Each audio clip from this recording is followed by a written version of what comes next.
You're listening to Japanese Baptist Church in Seattle, Washington. So, welcome to a new episode of JBC Connect. I am really excited to have my friend from the Bay Area here is Reverend Lauren Ying, and I guess soon to be Reverend Doctor in a couple of years.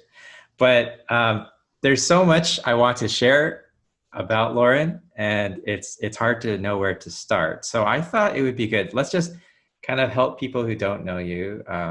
If you could just give a little summary of like who you are and the different worlds that you inhabit. Yeah, sure. Well, I'm really glad to be here, Sam. So thank you for the invitation. So let's see. I am currently living in the San Francisco Bay Area, like you said, hence the beautiful image behind me. For those of you who are just listening, it's of the Golden Gate Bridge.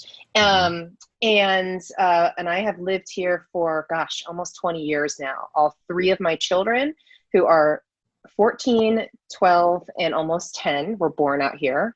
And my husband and I moved out here several years ago for me to go to seminary, actually, at the American Baptist Seminary of the West, which is now called the Berkeley School of Theology. But I was born and raised in Pennsylvania, in southeastern Pennsylvania, in proximity to the headquarters of the American Baptist churches. So when I tell people that I am literally like ABC, born and bred, I really mean it, because I moved, I was born in that area because my dad used to work at the ABC headquarters for what was then Educational Ministries.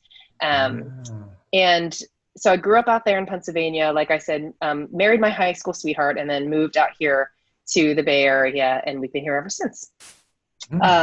Couple of different things that I've done. As I said, I grew up in the denomination, so have worked for our international ministries program board, had interned at Judson Press, which is our publishing arm, and now am currently serving as the Director of Leadership Empowerment at the American Baptist Home Mission Society. So in that space, I convene a team of leadership experts. One of them is doing work in chaplaincy and specialized ministries. Another one is doing work with financial empowerment, how to have financially healthy congregations and pastors and communities. Another team member works with scholarships and students and emerging leaders. And then the work that I am uniquely called to is around innovative models of ministry and missional entrepreneurs, which we can definitely talk about later. I could go on and on about that. So currently, in the Bay Area with my husband, my three kids, doing the homeschool thing like so many other families and parents are doing. And I'm also pursuing a Doctor of Ministry degree right now at Central Baptist Theological Seminary in Kansas. So I'm in 1 year in, as you were saying, you said a doctor soon. I guess it depends on how you measure time, but right now it feels far away, but 2 years from now should be. Right. And what are you pursuing in your studies again? So the doctorate that they offer, the Doctor of Ministry degree they offer is in creative leadership.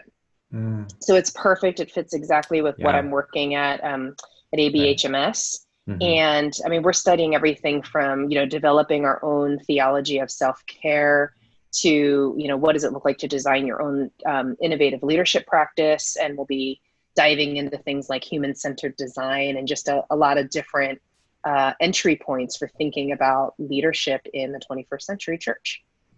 Wow.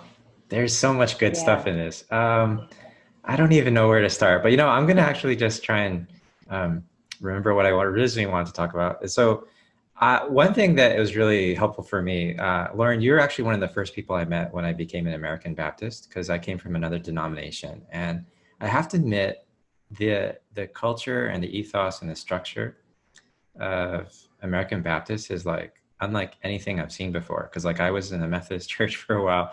My dad's Presbyterian. So I'm very much, I don't know, I'm more into I'm more familiar with denominational hierarchical structures. And that's the exact opposite of American Baptist. So you really helped me kind of navigate that first year. That was very confusing for me. I think I tried drawing you like an illustration, and I was no, I can't even draw it. It doesn't really work that well, no, you said something that I never forgot. And I actually say that to people who help me understand. And you said it like an offhand comment, but it was great. It's like, Sam, I think you're kind of like me. And I think what you're trying to do is you're trying to make a flow chart in your head, how everything will connect together And then it all makes sense. And she said, you have to let that go. Yeah. I was like, Just a flow chart. I was like, what? I mean, that's what I do. And when I let that go, and then you said, it's more about like communities and connections and partnerships, like villages in a way. And once I began to kind of like realize this decentralized model of like Baptist connectionalism, I think that really just opened my eyes, and it helped me really move forward. So it was kind of like you're saying it in jest in a way too, but it was actually really profound. It was a profound moment for me, and I still haven't forgotten it to this moment. So maybe we could go further with this, knowing that my understanding of Baptist is like, it's so diverse because it's really defined by the people, right? It's every congregation defines themselves, which I think is beautiful. There's a lot of freedom in that, and Baptists are about this freedom of determination. But so where in having such a decentralized group, where does the American Baptist Home Mission Society work? Because you're actually serving this like whole group in a way, like you're trying to be like a central figure in a very decentralized group. So tell me a bit, just like for an intro explanation, like what is it that your organization does, and what does it represent? Yeah, absolutely. So the American Baptist Home Mission Societies is sort of like the national ministries program arm of the denomination. So it encompasses all of our partners and ministries being done throughout the United States and Puerto Rico. And then our friends at International Ministries obviously are helping us lead the way with our work with international partners. So that says a lot. That sounds very broad, what I just said. But really what I would say our role as a program board is to convene and connect people. So, I think that there was a time, and I remember this actually as a kid growing up in the denomination. There was a time, when denominational life looked a lot different. In fact, when the church's role in society looked a lot different. And local churches and other partners would really look to the national denomination for discernment of ministry direction, for all the training needs and all their resource needs. And that's really not what the mission society that's going to thrive in the 21st century really should look like. And so our role at ABHMS is to say, look, yes, there are ministries that we sort of spearhead, for lack of a better word, and invite our partners to collaborate with us on those ministries. But by and large, we see our role as identifying all of our local churches, our regional partners, our theological institutions and colleges and universities, all those community groups, and saying, how can we help you all connect the dots? How can we all help, whether it's making introductions, and Sam, that this is something that I do with you all the time. You'll get random emails from me like, hey, it's Lauren again. I really think you should talk to blank. But that's just a small example of kind of what we do, because we are privileged at the national level to kind of have a broad view of all of the wonderful things that are going on with our partners. And so to be able to convene and connect for greater impact, deeper impact, if we remain in our silos of ministry, we can impact the community in a localized area. But if we begin to think broader and more collaboratively, we have the potential to impact our communities even more for the sake of God's kingdom. So that's our primary role. When you ask about kind of, how does that situate itself within the greater universe of ABC?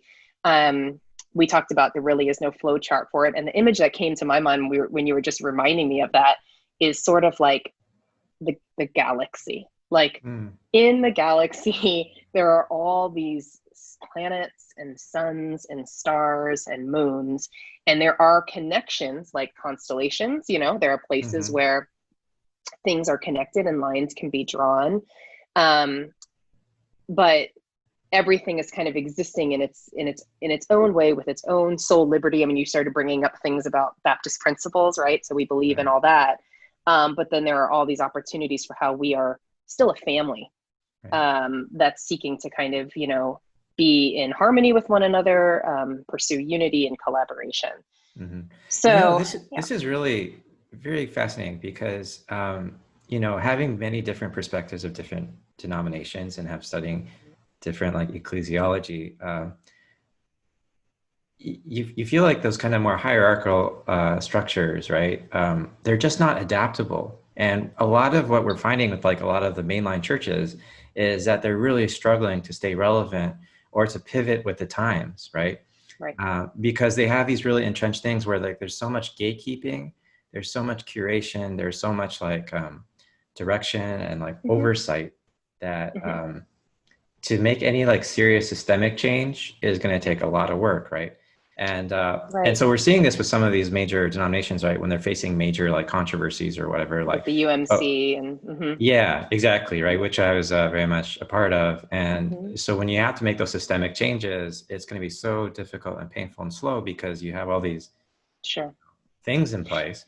But it's interesting is like the Baptist Church is kind of uniquely designed like for these times in a way, right? Because I feel like these times, it's all about pivoting quickly, right? And to have this very trusting philosophy. I mean, it's much more risky, of course, right? Because you're trusting others. You're not imposing yourself on others. You have to work together. And you might not even like what they're doing, right? But how are we like coming together and empowering each other?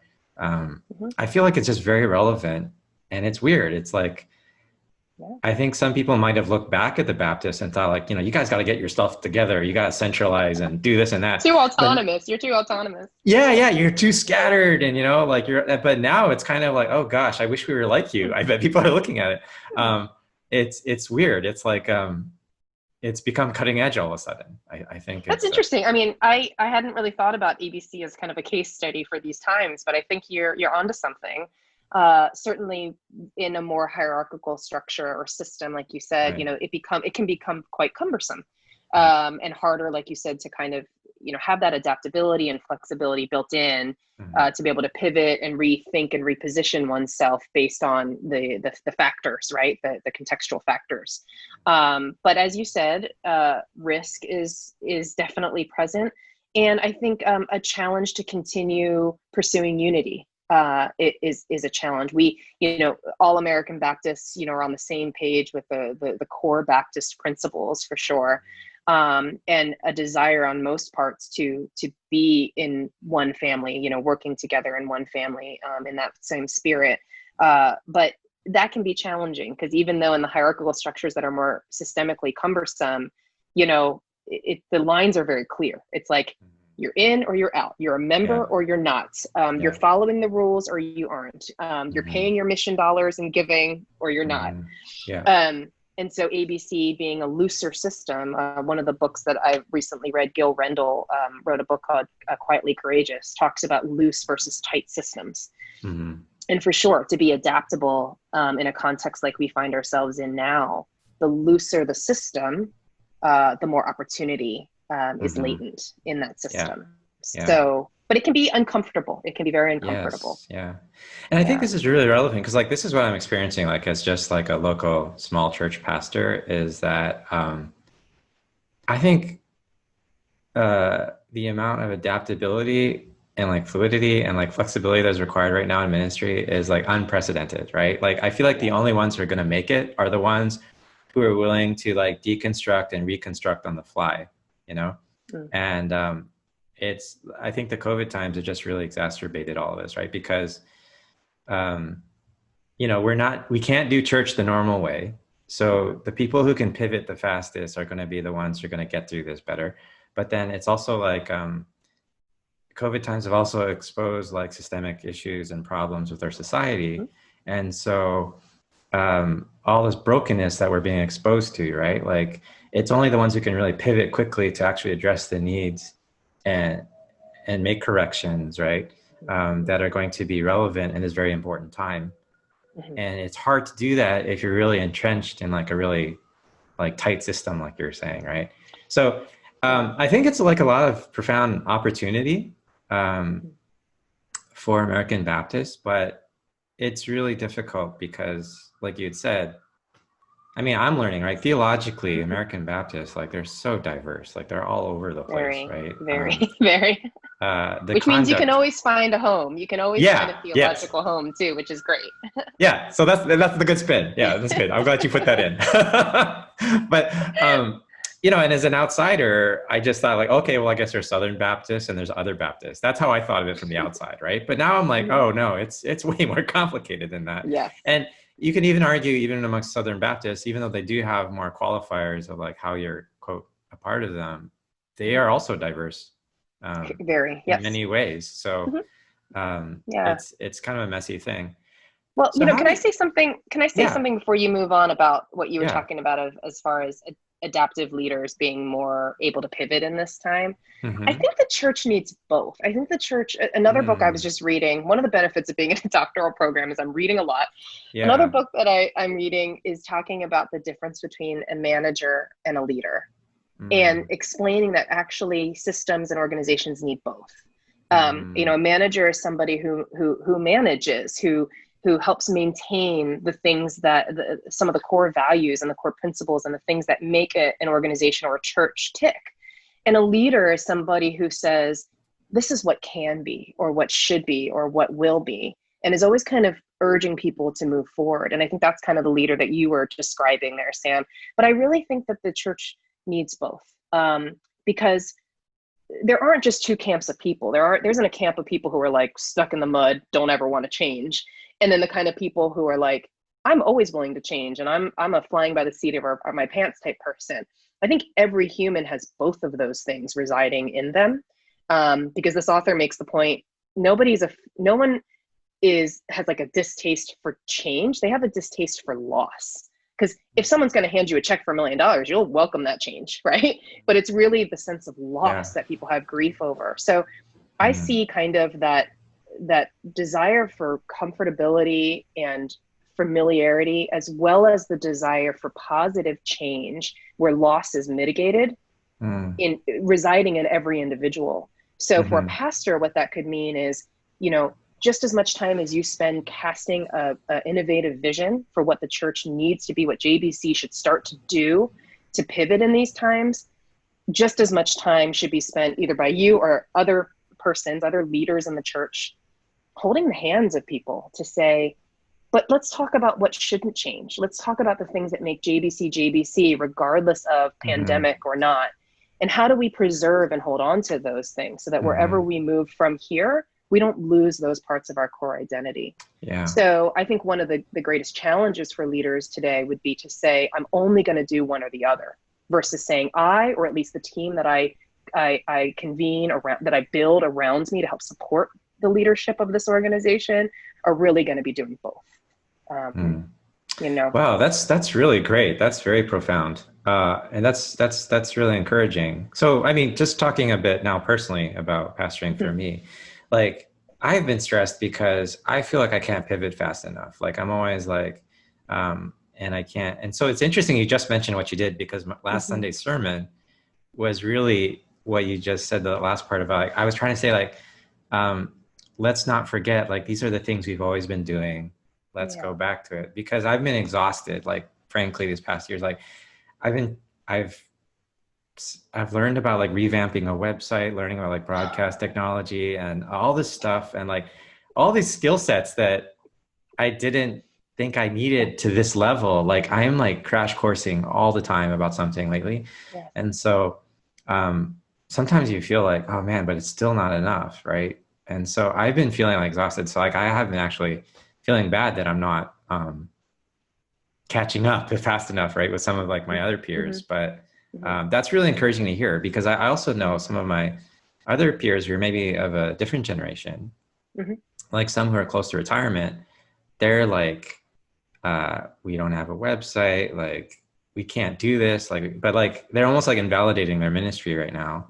But I think what you're saying is a real good balancing, profound thing. It's like, it's not about changing as much as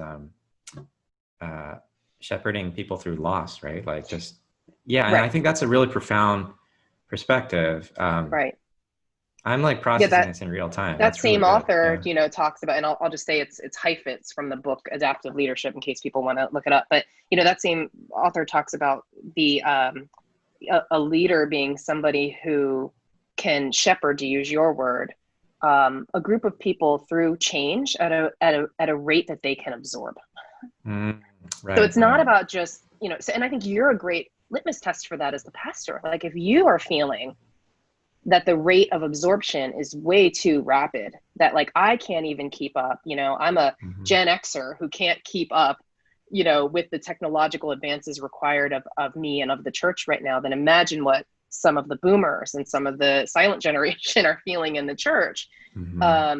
And so if you lead with reckless abandon, not looking to see if those who are behind you are managing at a rate of change that they can absorb properly, then you're going to lead yourself into this amazing, innovative place and then turn around and no one's going to be standing there with you.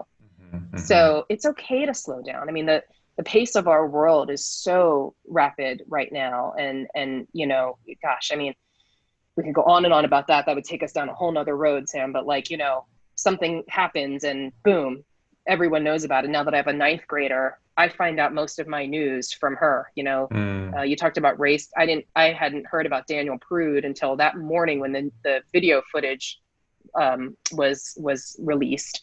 But she was the one who sent me a change.org petition to sign by text. So I'm learning about important critical news in our nation and world from my 9th grader because she's so plugged in. So it's impossible to kind of keep up with that pace. So while we do need to be informed, we need to make, you know, timely decisions for the sake of our communities. It's okay to just kind of say, what's the rate of absorption for change that our people at JBC can manage? Because if we can't, you know, lead through change at that rate, then it's kind of moot. Yeah, no, this is very relevant. It's interesting because, like, you know, for our listeners, Laura and I actually really haven't had an extended conversation for like maybe a year or something. So like, Too long. we're actually catching up as we're talking on this interview.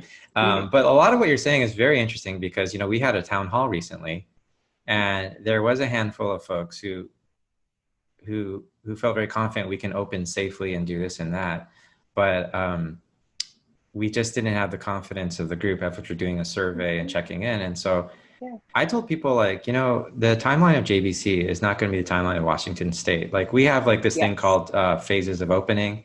Like phase 4 would be the closest return to real life, quote unquote, that we remembered from before. But I said, just because Washington State is in phase 4, that doesn't mean JBC has to be phase 4. Because so actually what we're doing, what we come down on is like, we're not coming into the building for a while. Because we do have a large number who are seniors.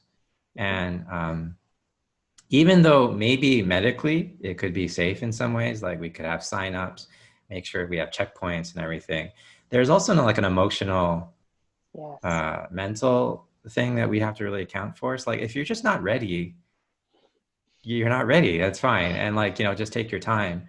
But because of that, we've had to kind of scramble to adjust. Well, okay, we're going to be like this for the long haul. So we have to get some structures in place too. So that was where it was kind of like this fast, slow for me. It was like, okay, now that we've decided we're not coming in here, how are we going to accommodate this to all these people? So there had to be all this stuff like prepared. Like, we're going to have to figure out how people can broadcast. How can we get people like safely feeling like they're experiencing worship together?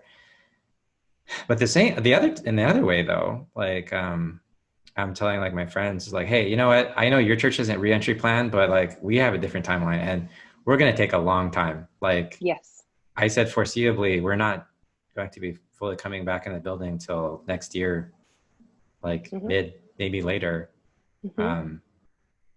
Which I mean, and those are personal choices that you are doing your community well and shepherding them by really taking the time to understand where people are and what works best for your community. And it can be very difficult to kind of hold on to that when you see the rest of the world trying to kind of fast forward around you, you know? Right. And that brought me to like this other thing that you're saying is that we equate so much with change with speed, right? Like there's Yeah. some kind of implicit connection is like change, when change happens, change must be Mhm. fast or it's not working properly. And like, because like I think it's like this whole pursuit of efficiency and maximizing.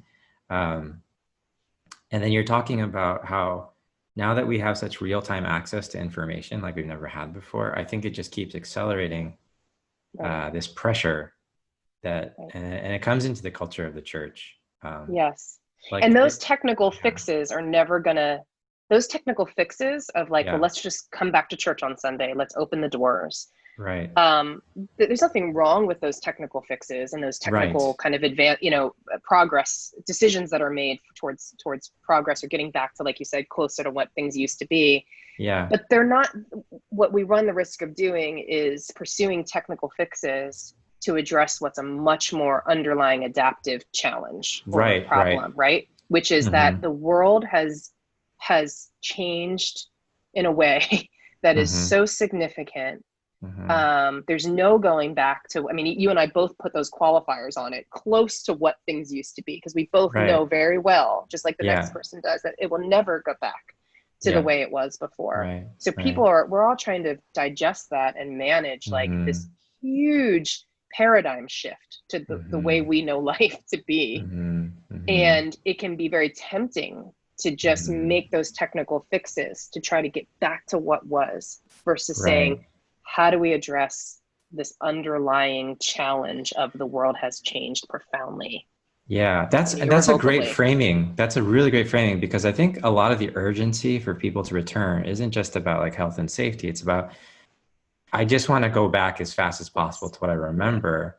And it's like, but you realize if you get everything that you want, you're not actually going to get back to where you think you're going, you know? Right. So you may as well like try and find a lasting solution going forward, not trying to get backwards as fast as possible, right? Like, Correct. and I think that's a really great phrasing of it. I mean, even Um, physically, if we can get back to close to what we were physically in the way that we relate to one another in a physical space, shared yeah, physical space, it doesn't change the fact that spiritually, emotionally, mentally, yeah, we've lost almost hmm 200,000 lives in this country. yeah, hmm hmm We've been reawakened to the issues of systemic racism, in our hmm nation.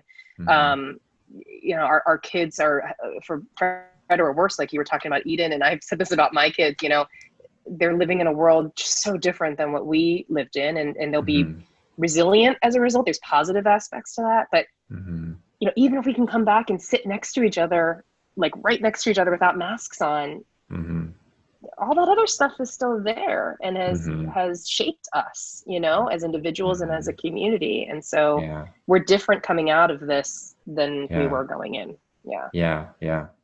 Yeah, and that's the kind of like the mystery, right? Like I think we can only do it a day at a time, but like I wrestle with this is that, you know, paradigm shifts are nothing new to the church, right? I mean, it's always gone like the church, the history of the church has always been marked by upheaval, just like complete, upending of reality, right? It's Yeah. just what church does, right? But then, so in a way, this is nothing new. Like the church is profoundly resilient. I think it's much more resilient than people give it credit. But at the same time, we are in something unprecedented and we are going into very uncharted territories. Like I do feel that in some ways I can't do church how I've gotten used to like the past 15 years. But in other ways, I have to just be really faithful to what I've been doing for the past 15 years, So it's this Yes. weird paradox. And I think you were very like articulate and kind of like um, explaining all of that. But I guess that's probably a better way of framing it, isn't it? Is that the best way for us to go forward is to kind of hold two together in tension and uh, don't change, but be really flexible, It's like, I don't know. Well, that's great. So I guess I'm Yeah. more confused than ever from this podcast. Thanks a lot, Lauren. You're welcome. Jeez, Try putting man, that in a flow chart. I know there's no flow chart for that one for sure. So I thought, so I love talking about this kind of stuff. This stuff is so fascinating. I mean, this is your world, right? Like, I mean, I think you really inhabit it, and I always enjoy these conversations. So I've noticed this interesting thread. Like you've been in many different contexts, right? You've been in different cities, but I noticed like when I do talk with you, the brief times I get to, there seems to be these kind of common threads of creativity and innovation. They're always kind of like hand in hand with you. Uh, like I think you didn't mention also that you're a part of a band, right? Like you're the bass player and vocalist, Whisper Fight. You can find that Yes, thank streaming you for the services plug. everywhere. Just plugging you there. And I mean, that's a fun common point because, I record and produce music too. This is what we first bonded over. So yeah. yeah. But then it's interesting is that this creative spirit you have is very multifaceted. So it's not just limited to like one genre. Like, I think your academia is very creative as well, right? And what you're doing, the ABHMS is like very much like finding innovators and creators. So I remember a mentor kind of saying like, what's the golden thread in your life? Like it's always important for you to ask yourself, like, what are these golden threads? And so how do you see creativity and innovation and leadership? I feel like that's all just this very interesting pot. Like, how do you see that all working out in your unique life? Yeah, that's a great question. And I love the golden thread idea. And I'm already going to commit to kind of doing more work on that and thinking through those things you just mentioned, leadership, creativity, and innovation, and kind of, at least in my mind, drawing pictorially how those three threads, maybe intertwined as one cord, have made their way through my life. So that's really helpful. I appreciate that. It's a gift for me. I mean, I can tell a couple stories that might add some richness to this conversation. One is that when I was a little girl, I'm Chinese American, 1.5 generation. My dad, American. My dad was born here in Boston, but his siblings were not. My mother was born in Singapore, so kind of in between. But there's a joke within Asian American communities that they don't call us Bajans for a reason. They call us Asians because we all get straight A's. So that they don't call us Bajans. Okay, so growing up in southeastern Pennsylvania as one of the few Chinese American families, right? My parents did not have that sort of stereotypical pressure on me to get straight A's. I mean, they wanted me to do well, but they did not. I wasn't being told to be a lawyer or a doctor or an engineer. And, I got to pick an instrument in 4th grade and I chose saxophones. I wasn't forced to play clarinet or a string instrument or piano, any of those stereotypical things. Right. But what I do remember is that my parents, especially my dad, used to say, okay, so on our report cards, you have your letter grades. And then there was a key on the bottom that had different digits associated with characteristics. And I don't remember what some of them are like, is respectful, works well with others. But number 5 was exhibits leadership skills. And my dad would say, I don't care if you come back with all A's or not, but I want to see number 5s all over your report card. Oh, interesting. So I would work at that. And I think I think somewhere deep down, he knew that as a, 1.5 generation Chinese American growing up in a very homogeneously white neighborhood, that leadership and that sort of ability to speak up and contribute your voice to a space wasn't going to come really naturally. The environment wasn't going to be super conducive to that. So he kind of was helping push me along to say, I want you to demonstrate leadership where you can. And so I would proudly come home with my report card that had, B's, maybe a couple C pluses, and would have number 5s on there. So that's just kind of one illustration. I can't really unpack the whole thing now, but I'll just kind of leave that there.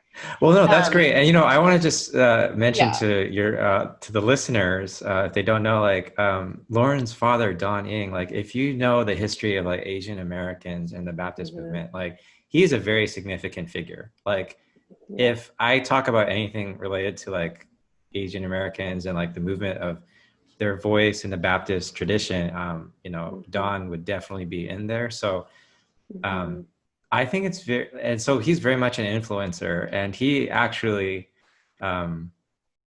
he's very prolific. I think the more I learn about like what he's done and what he's been everywhere. And so I guess it makes sense that his daughter is kind of that same vein. But it was interesting to share another story to add richness, I guess, to add to what you're saying. Like we were discussing, the more I was learning about Dawn at this colloquium I was at, he was like mentioning, yeah, like Lauren's, yeah, very much like me, but honestly, like she's way more polished than me. So, so I think he was kind of referring it to like, yeah, she's like the next level improvement. So it kind of but he was very pleased because like I think you're really continuing that spirit that he wants to do as well, about being a voice, like an advocate, and bringing about change. Well, thanks for sharing that. I mean, that's all what we all want for our children too, right? Is that they will be even more and better than we were. And he, both my parents, but my dad, because we both move in this ABC kind of denominational life together. He is, as you said, I mean, I'm blessed that he, has also sat at the feet with or collaborated and worked with, the likes of Yosh and Herb and James Chuck and things like that, of that wonderful generation of mentors and leaders. But there was another time that he and I were attending this event together. It was sort of like a meet and greet of people to know, professionals to know in the county that we both live in here in California. And he did the registration for us. And so my dad and I went, this was years ago, went out to dinner, then went to this lecture. And as we walked into the registration table, they said, what are your names? And we'll get you your name tag. And I look at the name tags and his says Don Ing and mine says Reverend Lauren Ing. And I said, Dad, why you registered us? Why did you do that? He said, I'm a man in my 60s. That type of respect is going to be given to me based on my gender and my age. You as a young Asian woman are not going to have that kind of respect conferred upon you by nature. And I just naturally, and I want people to know who you are, that you're professional, that you're well-educated, that you're learned, and that you have the right to be here with all of these other people. And I was like, that's just my dad. That's a great example of that. But that's beautiful. Yeah, that's great. And it's I've seen him in person. He's all about that. He's so thoughtful, so wise in that way. And very blessed. And I think that's just a really great picture of how, sometimes like we're told like, if you're an underdog, the underdog has just got to keep fighting, right? But like what underdogs really need are advocates, right? Like people who shoulders to stand on. Yeah, and like people who can open doors for you, right? And I think sometimes like we're talking about in leadership and stuff, like, the strongest leaders aren't the ones who are like telling the people under them to work harder. It's like the leaders are the ones like opening the doors for them to like flourish and to thrive. Yes, and, absolutely. I think, that story is just like a perfect encapsulation of that, I think. Yeah. I have so much more I want to, I thought I wanted to talk about more, but now that we've had this conversation, I want to talk about even more than that. Okay. So I'm extremely frustrated, but you know what? I think this is a good place to pause. I'm going to pause here because we talked about such important things. I don't want them to get lost in a mountain of content, but I have said this to many guests, but I really do mean it. I think we're going to have to meet more often, maybe regularly. Or maybe we'll just start a show. You want to just do that, Lauren? I feel like we could just start a show. We'll just do it. Yeah, sounds great. We'll do like, I don't know, the West Coast Baptist show or something like that. Yeah, we'll just go up and down the coast interviewing Baptist people or something like that. I love it. Yeah, cool. This has been such a treat. I really appreciate it. And you gave me so much food for thought. I'm actually going to shut off the recording and then I'm going to listen to this and like meditate on it some more. But lots of good words being shared here. Awesome. So good to be here with you. Yeah. Thank you so much for your time. Yeah. And thank you everyone for listening. I think this one deserves a couple of extra listens because there's a lot in it. So thank you for your time and we'll see you at the next episode. So thank you, Lauren. Thank you.